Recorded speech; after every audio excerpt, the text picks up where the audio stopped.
my ball. Mark Babbitt was one of the, let me just tell you the Mark Babbitt story. Mark Babbitt went to Freddie Soto and said, I'm looking for feature acts. So Freddie came up to me at the Comedy Store one day. He goes, hey, man, Mark Babbitt's looking for feature acts. Send him a tape. I refuse to send the tape, especially if I'm at the motherfucking Comedy Store. Okay? I'm not sending you no fucking tape. Why is that? I'm at Missy Shaw's Comedy Store. You want a tape? You take a ride up here. You want? I'll send you a copy of the 1045 spot I get. I ain't sending you no tape. I just refuse. I never sent nobody a tape. I refuse. Especially people from L.A. that would call me and go, we're putting together a TV show. We need a tape. 11:15 at the Comedy Store. No really? tape. Yeah, I don't fucking send tapes. Mark Babbitt, I sent him a blank tape. Hilarious. Okay? I sent that jerk off finally because the manager I had, Ken Phillips, kept calling me saying, that guy from Houston keeps calling you. He wants you to send him a blank tape.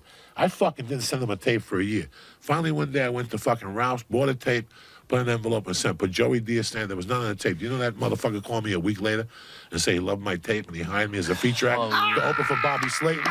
So fuck all you motherfuckers.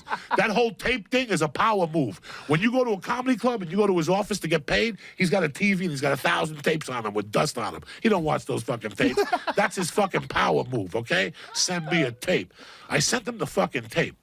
So the first time he booked me, he asked, I called him. He goes, I don't have a feature spot for you, but I have an MC spot. I'm going to pay you $300. Bitch, the plane ticket's $280.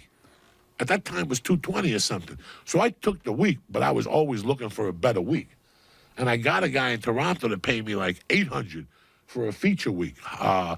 Bollywood, whatever the fuck it was called up there. So I did 2 weeks. So I called Babbitt like, man, I told him the truth. I go, Babbitt, I got a week up in Toronto. I got 2 weeks for $800. Fuck you and your $300 Super Bowl week with David Teller. Whatever the fuck you trying to pimp me off with, you know? Right.